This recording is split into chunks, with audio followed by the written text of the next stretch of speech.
Now that you've found UBN Radio and discovered our quality talk shows, it's time to spread the word to friends, family, and the universe. 24 hours of music and talk. Radio without limits. That's why people keep coming back for more. That's ubnradio.com.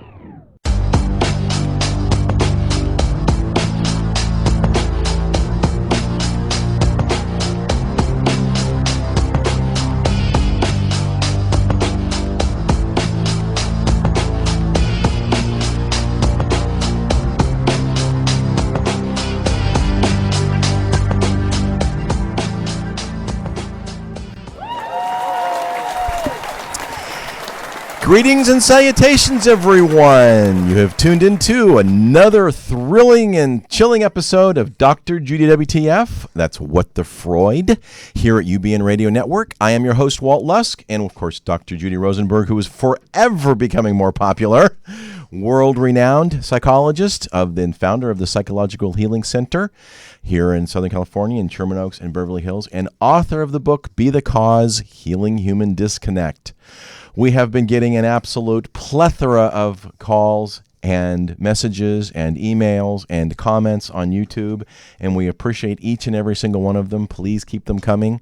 In fact, we've got one testimonial I'm going to read here in a second. I know Dr. Judy has one, and there are a few that have called. We will get to you, so no worries.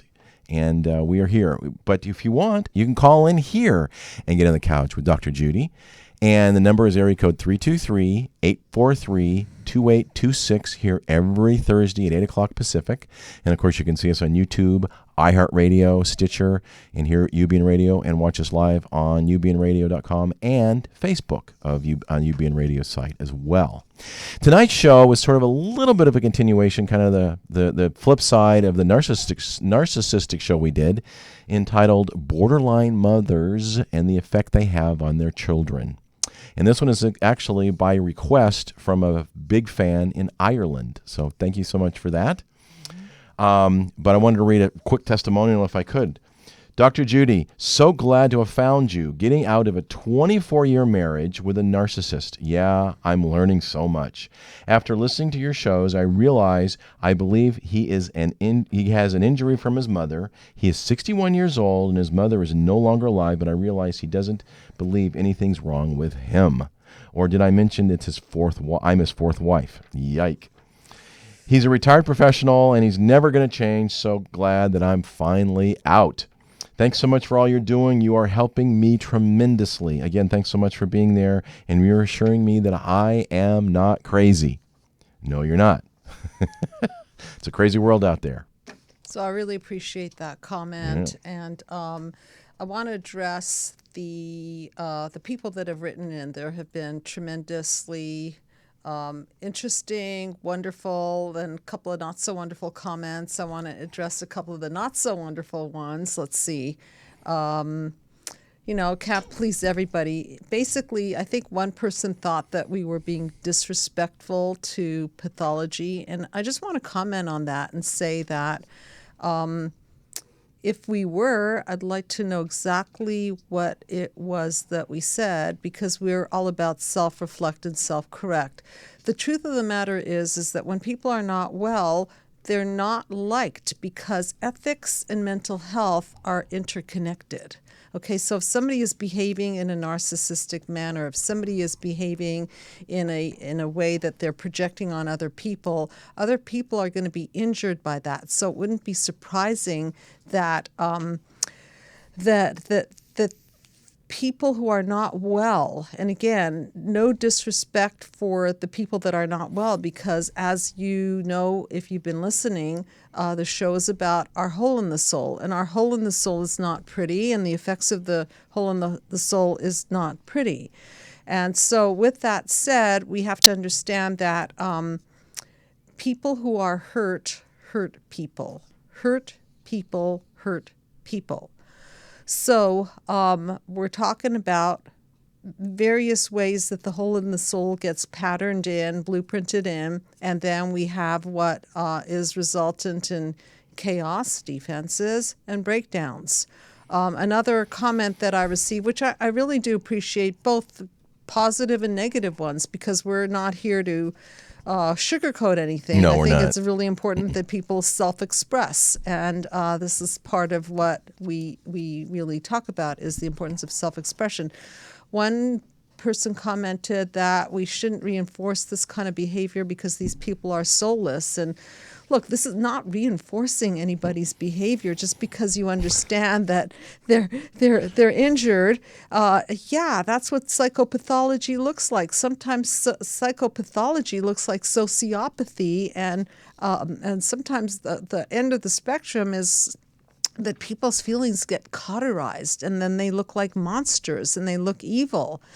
But when you look at the source of evil, you can see that the evil was created. The person wasn't born evil. The person was created to be evil by tremendous abuse, by tremendous neglect, by tremendous maltreatment, to the point where they no longer feel anymore. And they've decided on some level, on a large level, to relate to the world as people are objects, people are throwaway, people are to be used, people are to be projected on. It's the only way they know how to deal with life and deal with the environment and deal with the situation. And that's because that's how they were dealt with. So again, going back to the cause, going back to the blueprint, it's no wonder that people who are sociopathic, psychopathic, narcissistic, whatever the label is, that they were disconnected from, and they're injured souls. Okay, so I hope that clears up some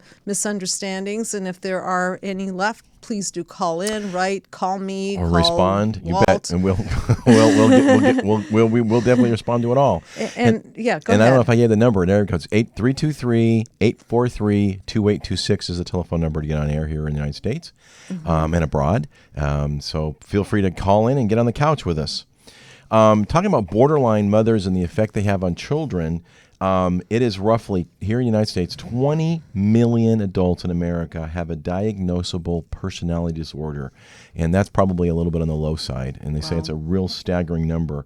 While it's not necessarily bad, people with personality disorders can nonetheless inflict considerable emotional and even physical damage on their families, friends, coworkers, and loved ones, least of all themselves. And we've just mentioned this in Judy's comment. So it's a serious challenge, and we're here to address it and talk about it. And I think that the reason psychopathology is so epidemic is because we do not know how to parent. And so we are not following attachment theory. We've lost the ability, or we haven't really gone back to our root, our primitive root, which is we're mammals. We're supposedly loving mammals, okay, to our children, and so we've been disconnected from breastfeeding our children, from being stay-at-home moms, from eye contacting, skin contacting, offering stability, offering a lot of consistency, and giving them the ability to really be attuned to and to put them as number one.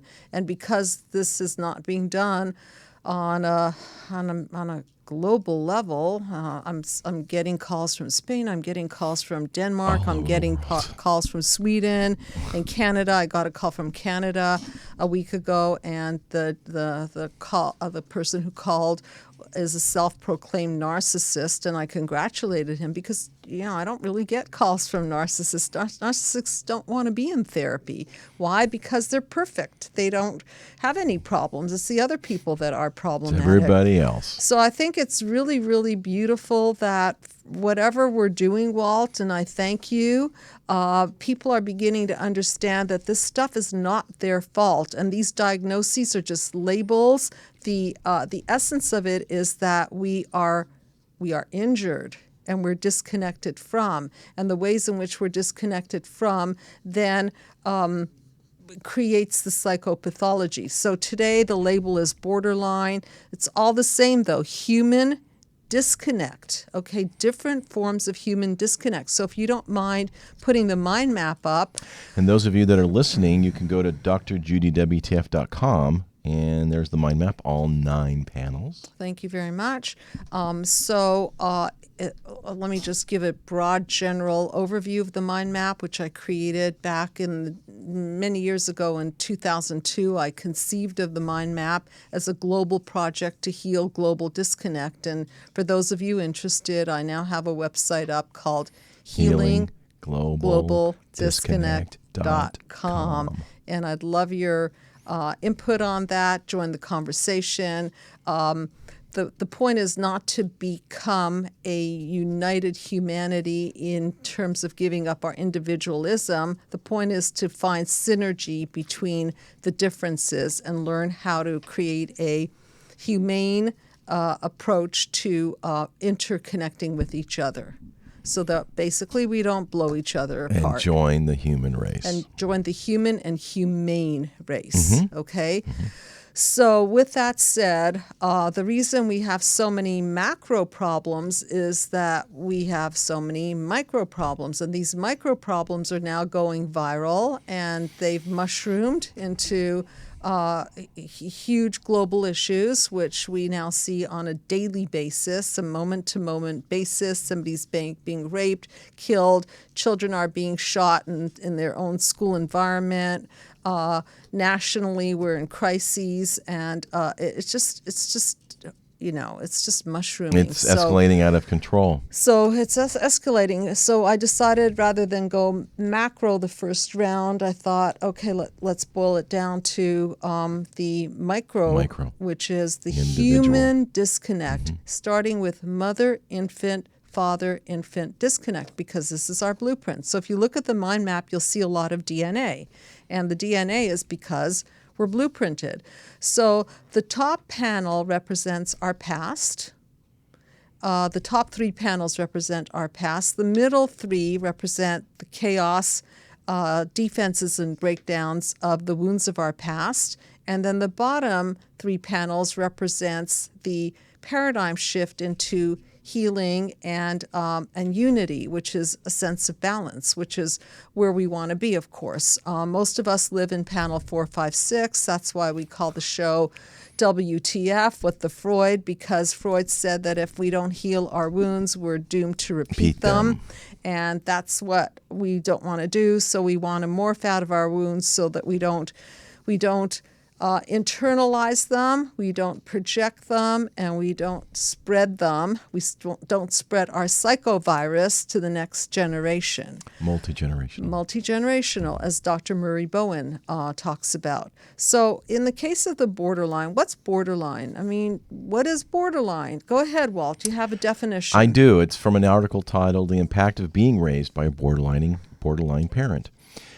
The challenge is borderline personality disorder, or abbreviated BPD, individual is a very fragile and unpredictable personality. They can be very bright and very highly educated, but they struggle with the interpersonal relationships they have, and they're too fragile to be effective. They're like emotional children locked in an adult body, expected to function in an adult relationship. When things are going their way, they're a delight and extremely charming. As soon as they do not go their way or someone crosses them, they are very quick to resort to destructive means to stabilize their fragile sense of self. That's key. Fragile sense of self. Yes, very fragile sense of self. A narcissist has a fragile sense of self, but obviously their perspective and the way they deal with it is very different. The greatest fear of a BPD is being abandoned. And they will do just about anything to avoid the crushing blow of the perceived rejection. They may feel they are loved at all times. They must feel they are being loved at all times. They'll create dependency in their children and will have difficulty seeing their child as separate. They will split, meaning they view others, including their children, either as all good or all bad. There is no gray area with a person that's borderline. It's either black or white. So in terms of the mind map, if you can put that back for a second, we're going to go through what wounds cause such a disturbance in the core of the self. And if you look at panel number 5, which is the defense mechanism, then I want to point out that in the borderline personality structure, the defenses are not working very well. So borderline personality disorders are very defenseless, and they're also very penetrable, meaning that they don't have really great boundaries. And that's why they let in oftentimes the narcissists. Oftentimes they let people in that will bleed them out and then vampire them vampire death. them. Exactly. So they're vulnerable to that because they want so much to be loved. They want so much to be in a stable relationship. They will give up their identity, which they barely have in order to be in the relationship. How fragile that identity is. So borderline and narcissists, sometimes we talk about the dance of the dysfunction, and sometimes they pair up together because the narcissist derives pleasure out of the borderline's vulnerability, and the borderline likes to idealize the narcissist, and so they pair up. But as a defensive structure, the borderline personality disorder has defenses that are too porous. So on the other hand, the narcissist doesn't allow for the light to come in. So the narcissist defenses are very, very, they're impenetrable. They sure are. So it's really difficult for the borderline because she or he wants to be loved, and the narcissist is not necessarily the most nurturing type of individual on the planet, and so it makes for the wounds to be ripped open. So every time they go into this dysfunctional dance, what you see is the wounds of panel 1, which is the abandonment wounds, get ripped open. Then a reaction is formed, and then that negative core belief is ripped open, and we'll talk a little bit more about what those negative core beliefs are in a borderline personality disorder. And then the party starts, chaos, defenses, and breakdowns. And the borderline defenses, when broken down, can look really ugly. People can go into suicide. The suicide rate is very high for borderline. Right. I mean, it's pushing 10%. It's huge. There's a lot of acting out, self-harm, driving quickly, a lot of history of impulsivity, of over-sexualization. Sometimes they can look a little bit histrionic, meaning a little bit using their sexuality to get control over their relationships so that they don't get abandoned. And so there's this very, very fragile sense of self underneath it all. Deathly afraid of abandonment, also somewhat afraid of being smothered. So on the one hand, they don't want to be pinned down, and then on the other hand, they don't want to be broken up. It's interesting when you broke this down. It's like it's in terms of the no gray matter, black or white. Either you're for them or you're against them. Yes. I mean, if the events of the family, for example, they're going to come over for Christmas and, she's going to cook an amazing dinner. And then all of a sudden, dad says, if they're divorced, for example, you know what, forget it. We're going to go out of town and I'm going to take everybody. And obviously the borderline mom has now been abandoned. Now she hates everybody and they hate her. And it just escalates to more drama in a turn of a hat. Right. A twist of a, blink of an so eye. it's not, it's not ugly. safe. It sometimes gets very unsafe. I don't know, Walt, if you saw the movie Fatal Attraction, maybe we should shrink that movie with Glenn Close. Glenn Close and Michael Douglas. Thank you. Yeah, one of my favorite movies. Really and the ending was too graphic and they had to rewrite it. They did? Oh, yes. Oh, okay. I thought it was pretty scary. Yeah. There was a different ending than initially. But for those of you who don't know the story, Glenn Close is having an affair, I believe. Yes, they don't. With Michael Douglas. And Michael Douglas is probably the narcissist because Yes. he's just using her. And he's got a wife and she doesn't know. And Glenn Close is getting close to... Very close. Too close. Too close. And the too close starts to turn into stalking behavior. Obsession, and now she thinks that he owns him. And then there's that famous quote about, borderlines are bunny boilers, right? Remember that phrase? I think it comes from that movie where if you don't do it their way, if you abandon them, watch out. They can be really, Yes, really inflamed, and borderline rage They get can real pissed. really, really hit the mark. So I think that movie, for those of you who are interested to know more about what that actually looks like on the screen, I would recommend that movie highly. Fatal Attraction with Glenn Close. Oh, it's a and great Michael. holiday movie. No, just kidding. Yeah, right, sure. Okay, but back to the idea that this is not fun. It's not fun to have a delicate sense of self. It's not fun to be emotionally dysregulated. It's a horrible, horrible fate to live this kind of an internal world. Yeah, and kind of a tightrope. I mean, an impact of this on children is really, and listen to this, children raised by a borderline parent are typically highly anxious, hypervigilant, insecure, and lack self-confidence. They lose their childhood emotionally caring for their fragile adult. Alienation is a form of emotional abuse, costing the child the relationship with their parent. Other relationships must never compete with a borderline parent.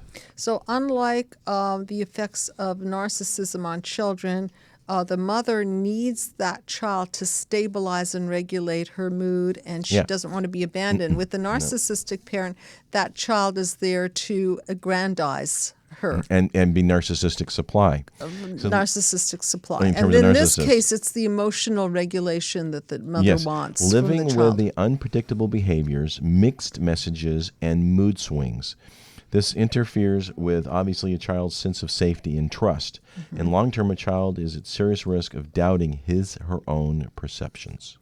Right, because it's through the mother's eyes that we see ourselves. When we look into our mother's eyes, she's supposed to reflect back to us who we are, and who we are can never come from within, because as infants, we don't have a sense of self. We need our mothers, our caregivers, to stabilize, nurture, self-regulate us so that we don't have to go deep within ourselves as infants, because the within of an infant is only filled by the light and the nurturance of the mother, the father, the stability of the family. So, it's impossible to be expecting a baby or an infant to self-regulate. That's why children stomp their feet, right? That's why children go into temper tantrums, because they don't know how to regulate and they need these boundaries. So I call this, how you were talking, Walt, about the, the ups and the downs, and the mother who's just kind of, very, very inconsistent. I call it the blinking lights mom. Okay, so on and off again. So sometimes she's there and touches and nurtures, and other times she's just preoccupied because she's literally licking her own emotional wounds, so she's not able to really be attentive to the child. And as the child matures and separates and individuates, the mother's internally sending messages, no, you won't. Right. I need you. Right. I don't particularly love caring for you because you're really quite a burden on me. But I don't really, abandon me. I love you, but don't you dare leave me. And so this kind of blinking lights mom creates this. I would call it like a kind of an ambivalent attachment where subliminal of sorts. Right. It's ambivalent because you don't have it clear cut. It's not a secure attachment. We've touched on all these, but I wanted to touch on it just to say, hey, is my mom a borderline? I mean, what are we dealing with? So there's a couple of things here we're going to address on. But you have to understand that treating a borderline is very difficult than any other mental illness, because its symptoms can look so different from person to person. And it takes a long time to get the diagnosis out of it. But the first symptom might be that there are unstable relationships. They have tumultuous relationships. They idealize somebody and think they're just wonderful, but then when they don't do what they want or follow through, then they hate them. So there's kind of, again, hot and cold, love, hate, relationship, and it's their way of brushing off the emotional agony that they have, and they're really in pain. So I just wanted to comment on that, Walt, because what you're seeing in that description is a lack of mirroring. When borderlines don't feel that you're exactly on the same page, if you don't give them the right response, the right kind of a mirror back of who they need you to be for them in the moment, then there is a sense that they're being dropped emotionally. And that's what's really going on intrapsychically. Again, kind of like that abandonment theory. Right, that they're not, the mirroring, like in order to see oneself, you have to have a mirror in front of you. And the mother's supposed to be the mirror, but she failed. Father might have failed too, and now the husband or the wife is supposed to provide this mirroring, but if they're not exactly giving you a mirror of what you need in the moment, then the rage may start. The next one we talked about is, it's called splitting, basically black and white thinking. All people, places, and things are either the best or the worst ever. They're either for you or against you. Right. There's no shades of gray. And 80% of the sufferers of the borderlines experience suicidal feelings. It's a really high percentage, just because, it's just very extreme feelings. One extreme or not. Oh, we've got a call. Okay, Hold on great. a sec. Hey, thanks for calling. You're on the couch with Dr. Judy and Dr. Judy WTF. You still there? Okay. Hope they call back. Please call back. Yeah. Okay. We love call-ins. You do. And okay. So there's a black and white feeling, and it's one extreme to the other. So it's different than bipolar because bipolar... They're trying. Oh, great. So just a comment. Bipolar is a mood disorder. This is a disorder of the core of the self. Hi, are you back? You're on the air. Okay, we're done. Okay. Well, they can try.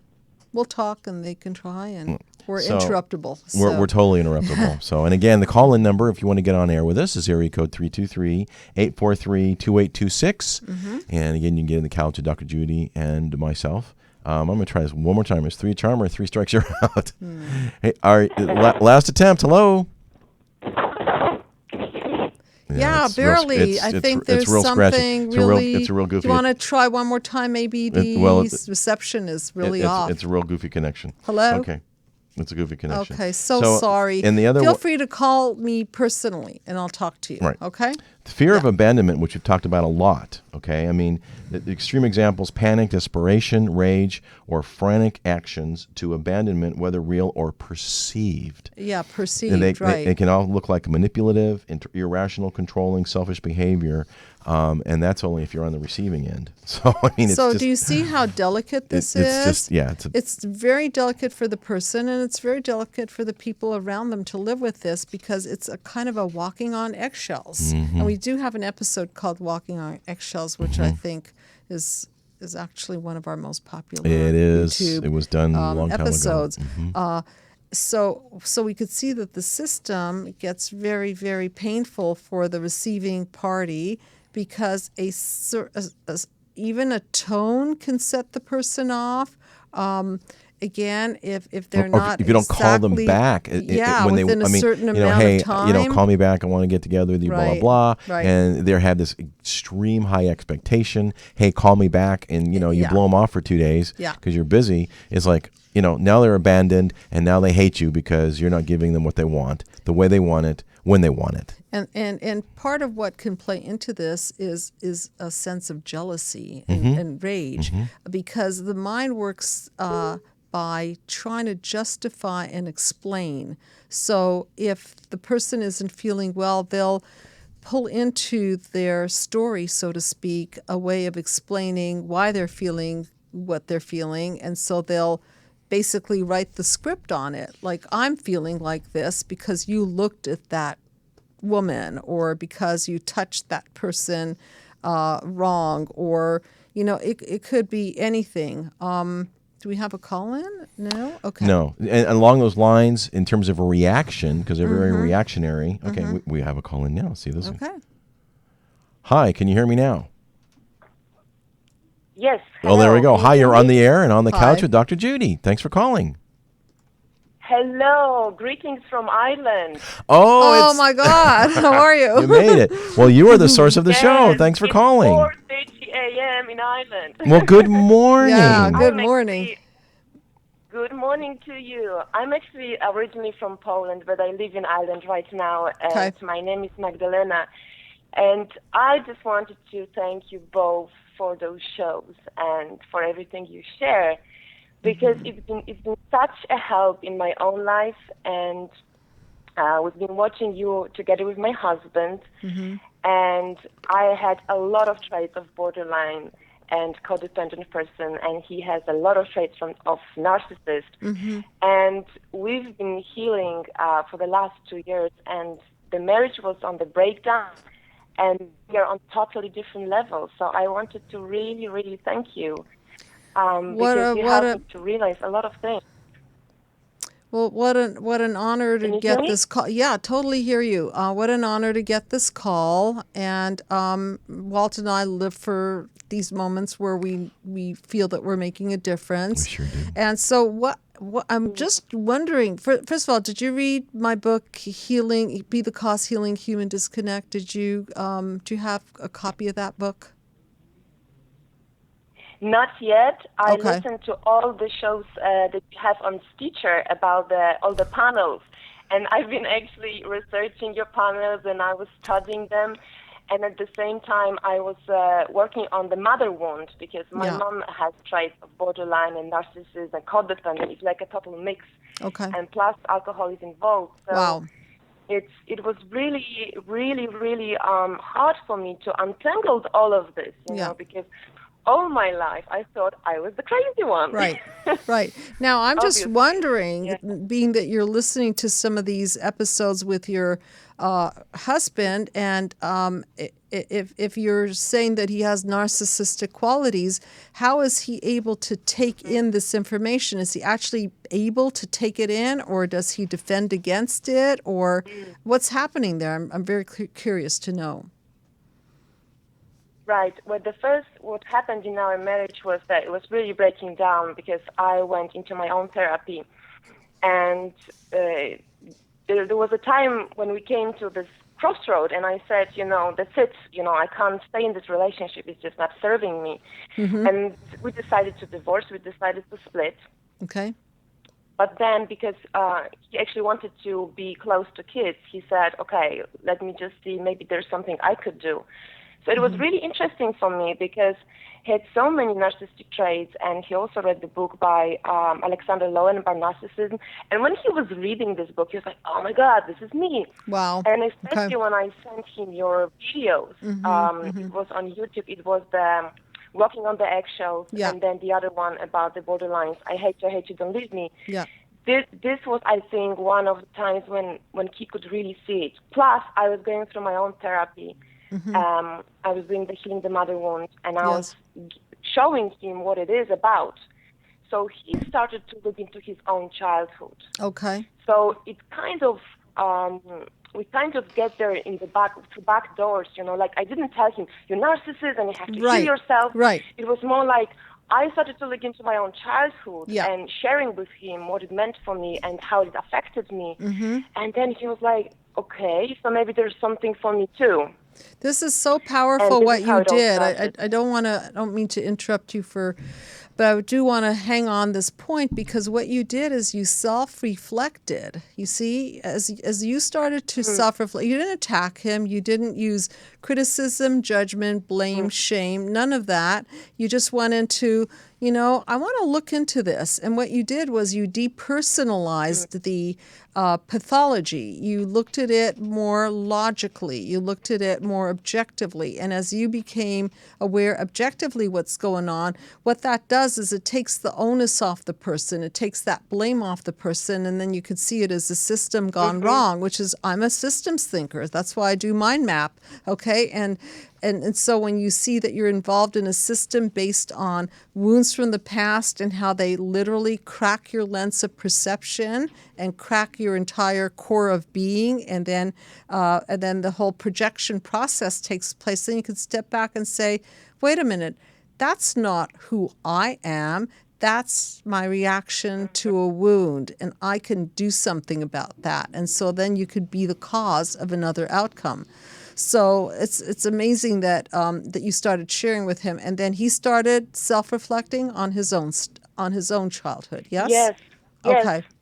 But that's what I wanted to thank you, because that's the way you explained this to me, that it's all about the wounds. It's the reaction to the wounds. So Right. Before I even knew he was the narcissist or had narcissistic traits, I didn't even call him that. It was just like, what's going on in our marriage? Like, Right. why are we hurting each other so badly? So it was just, I started to look into my own things, and he just saw a big change in me, because I was very reactive. So I was you were reactive. okay. And So he saw that I started to change. he saw that you had to change. Is that what you she said? did change. Saw that I started to change. That She started he to saw change. your change. Yeah, she Okay, changed. gotcha. Okay, Yes, so if you, because I was, yes. yeah, So I wanted because to I was doing ask so many you. things. Yeah. What I wanted to find out is a little bit about how we're going into the theory and narcissistic and borderline mothers or this. So if you would be so kind as maybe just generally share some of your panel 1 wounds so the audience can understand, and then your borderline so-called borderline reaction to the wounds, so people can see the reality of this connection. So I would really appreciate that. Yes. Thank you. Okay. Sure. There were definitely some events. There were definitely some events in my life, like when I was born, my mom actually got sick. So, like, for a month, she could not care about me. She could not care for me. How old And were then, you? How old? When she was born. Born, right? When you were born. Okay. It was just after I was born. Gotcha. Okay. Yes. Yeah. And then when I was less than 2 years old, I was sent to hospital, and my parents could not visit me. It was the time, in Poland where it was run by nuns and nobody was let in. So I was basically abandoned, and Yes. and my parents said it was really, really traumatic for me Yes. at that stage. Right. And then I lost my mom to alcohol.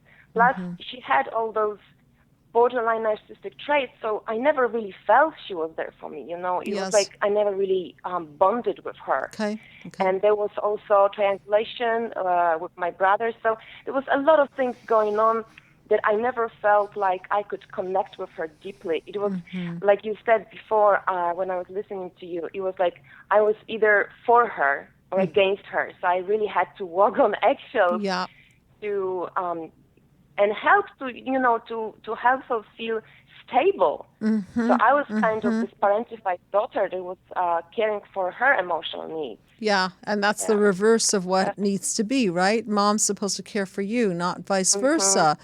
And so Again, we talked about the fact that the child is now taking care of the mom with the fragile Right. personality and the fragile emotional. So isn't it? And mom actually. Go ahead. Well, my mom actually felt very abandoned when I went into my own therapy, and I asked her that I need some time to deal with my own things and with the past. And she actually called it abandonment, and she said I should never do this because good daughters don't do that. And then I moved out far away, and so it was. I could really see that I was triggering her abandonment wounds.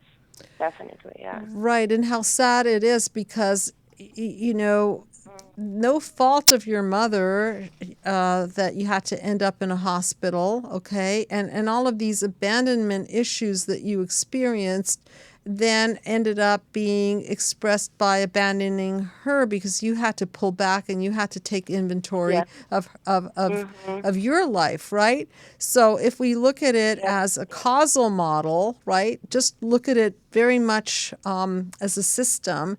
The system is that you were abandoned from birth and then double abandoned when you had to go into the hospital because you can't tell a few-month-old baby or a 2-year-old kid that will be back soon, because soon for a child is forever. 10 minutes is forever. And so there's no sense of what is the word I want to use? There's no sense of a of a consistency or of a ability to really measure time. So it's just this endless world. So now how did that now if you take that blueprint, right, and you superimpose it on your husband, what were his panel 1 injuries? Oh, well, he always felt like he was really nobody because he was actually compared to some other people in his family, and he has a very narcissistic father. So the injury was really big. So when we met, we actually played out perfectly our wounds because he was the great man that I should be really grateful that I am with him. And we actually played out those abandoned wounds with me because he actually broke up with me twice before we got married. And then it was like a roller coaster since then. Yeah. So you were in some way you were reinforcing his greatness, correct? And then whenever you were not, Plus, it was really yes, greatness. Well, he wanted to feel like the grandiose persona. Yes. But I very often would also demean him. So we would clash. Right. So both of you were not really great mirrors to each other. And because the system, if not built on mental health, a system will fall apart. Fritjof Capra talks about sustainability. And in my mind map, I talk a lot about sustainability. If something is built on a weak structure, if foundationally it's not well, then you can't expect it to sustain over time. So the fact that you two are on a path now to look into it and on a path now to pull out of this faulty system and make a new deal and reshuffle the deck on your marriage and look internally is the way to go. So the only way to go. The only way to go. So what's your marriage like today now that you're starting to observe all of this and self-educate on all of this? Well, now it's totally different. We are on totally different level. It's not like, we're a perfect couple and it's just red and roses, but it's totally different. I mean, the way we relate, and because we know about those wounds, and I went through my own process, and he went through his own process because he really had to connect with the child within that was wounded. Yes. And I have so much gratitude for him for doing this because this all affected our children and the way we parent them today.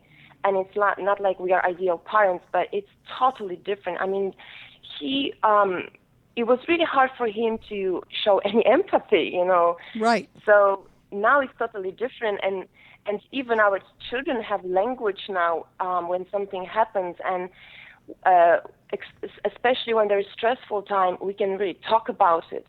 Sometimes we're lost in it, but then we talk about it and we really see each other. And I actually got so much support from him, especially when I was going really deep into my own wounds because my mom was really acting out. So he was actually, for the first time in our marriage, he was a huge support for me at that time. That is so really beautiful. That, I remember having a supervisor when I was going through some courses, and the supervisor said to me, empathy can be taught. And I thought, well, why not? Why can't empathy be taught? Why can't, not just taught intellectually, but taught emotionally? Because I think that the human soul wants really to connect. We want that paradigm shift. We want the interconnection. We want the juicy 1 + 1 = 3 feeling with our loved ones, whether our loved one is a husband, wife, daughter, father, whatever it is. Okay, so I think the end goal is that we're all wired to connect and we are all wired to love. I know we only have a minute left. Yes? But I want to thank you so very much for calling in and sharing this. I think it's so educational and a lot of people are listening. And I want to thank the audience for all your comments, and just keep commenting. And Walt and I try to respond. We can't respond to everything. But we really do appreciate our growing audience. And our we so thank you for getting up at dark 30 in the middle of the morning on a weeknight and participating in our show. Yeah. And the fact that you guys it's learned. my pleasure. Thank you. You guys learned you didn't attack the very, person, very much. you attacked the wound, and that's really what happened. And you guys are so far along the way. And God bless you both. Thank you so much. Really appreciate Thank you very much. Thank My you. pleasure. My Bye-bye. pleasure. Bye.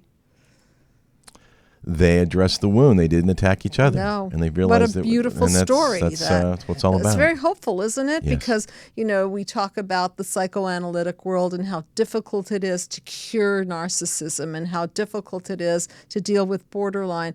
But I don't look at it that way. I look at it as a system gone wrong. Everybody wants to go to their light. No one is at fault for this. And once you take the blame and shame off the person, then they can start really, really self-reflecting and take a look at the lies that they bought into, the stories that they bought into, and the system that they bought into, and start pulling out and then, as this couple did, self-reflect and start putting together a new system, a system that connects them. And that this is our first. Maybe we might continue this next week. We had a couple of calls that came through that we didn't get to. So we're at our part in the show where we're going to shrink a tune, and today we're going to pick on Katy Perry. And the title of the song is Hot and Cold. So I'm going to read the lyrics, and Dr. Judy is going to interpret it from her borderline perspective. My own borderline perspective. We all have, it's funny, Walt, we all have a little bit of everything in us, don't we? Yes, we do. We can all relate. Absolutely. Okay. You change your mind like a girl changes clothes. Yeah, you, PMS, like a bitch. I would know. And you overthink, always speak cryptically. I should know that you're no good for me. So here it is, that instability of self, the overvaluing, devaluing, the irregularity of the emotion, changing your mind, and then it starts to look like that person's not good because that person's not stable. So instability is not the best for other people. Then we have the chorus. 'Cause you're hot, then you're cold. You're yes, then you're no. You're in, then you're out. You're up, then you're down. You're wrong when it's right. It's black and it's white. We fight, we break up. We kiss, we make up. You don't really want to say no, but you don't want to go. You're hot, then you're cold. You're yes, then you're no. You're in, then you're out. Then you're up, then you're down. And this so speaks to the dysregulation, right? And it so speaks to the splitting, the black and the white, up, down, in, out. You want to stay, but you want to go. So everything's all over the map, but it's definitely not integrated. And there's drama, more drama. Okay. We used to be just like twins, so in sync, the same energy. Now it's a dead battery. Used to laugh about nothing. Now you're plain boring. Right, I should so know the that light you're goes not, out. The light's going out. I should know that you're not going to change. The light goes out in relationships like this because it's not being fed by character, by being nurtured, for nurturance, connection. and so on, and true connection. Yeah. Someone called the doctor, got a case of a love bipolar, stuck on a roller coaster, and I can't get off this ride. You change your mind like a girl changes clothes. So sometimes this disorder can look a little bipolar with a yes, no, in, out, black, white. But it's more borderline. But it's of that core of the self, and it's a roller coaster ride for the internal world and for the people on the ride with them. You change your mind like clothes. It's just unpredictable. Okay. And then we're back to our chorus. Because you're hot, then you're cold. You're yes, then you're no. You're in, then you're out. You're up, then you're down. You're wrong when it's right. It's black, it's white. We fight, we break up. We kiss, we make up. And away we go with all the roller coaster. Yeah, we fight. It's black, white, fighting. And more of the same. More of the same. And so the more of the same is what we refer to as the WTF, or the What the Freud, which is panel 4, 5, 6, chaos, defenses, and breakdowns. And unless we have the courage to go into our wounds and clean them out and heal, we are doomed to repeat the past.